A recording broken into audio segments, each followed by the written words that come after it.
नमस्कार सर, मैं हूं पारस जोशी और वर्तमान में सतलोक आश्रम सोजत में हैं हम।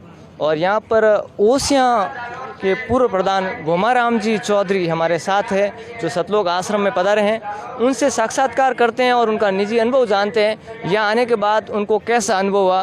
नमस्कार सर। नमस्कार जी, नमस्कार। मैं दो शब्दों में आपसे जानना चाहूँगा कि आप यहाँ पधारे हो और यहाँ के आकर आपको कैसा अनुभव हुआ, कैसा आपको महसूस कर रहे हैं। यहाँ आकर मैंने महसूस किया भाई कोई न कोई अदृश्य शक्ति इसको चला रही है, सिस्टम को। ऐसा इस प्रांगण में आते ही मैंने विचार किया कि भाई कोई यहाँ फोर्स नहीं, कोई यहाँ दूसरा व्यवस्था नहीं, फिर भी काम है, इस ढंग से व्यवस्था चल रही है। तो कोई न कोई व्यवस्था अदृश्य शक्ति है जो चला रही है इसको। आप जनता का प्रतिनिधि भी किया है आपने, और आपके सामाजिक कार्यक्रम में भी आपको जाना पड़ता है।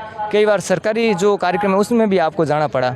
तो एक सरकारी स्तर पे या आम जन के स्तर पे एक कार्यक्रम होते हैं, और एक ये निजी रूप से संत रामपाल जी महाराज के सानिध्य में हुआ, तो उनमें और इनमें आपको क्या भिन्नता नज़र आई।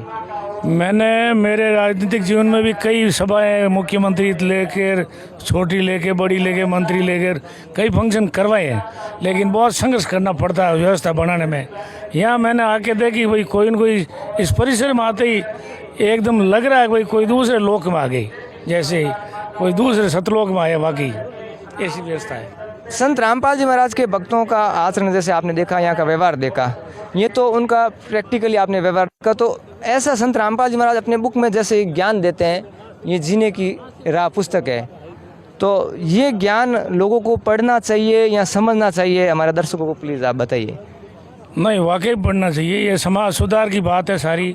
जाति प्रथा के विरुद्ध है, दहेज प्रथा के विरुद्ध है, दूसरे तरह की नशा प्रति के विरुद्ध है। मतलब समाज सुधार अगर इनकी पालना कर दे तो समाज में कोई द्वेष भावना और लड़ाई झगड़ा और कोई तरह की व्यवस्था ही मतलब बिगड़ने की जरूरत ही नहीं।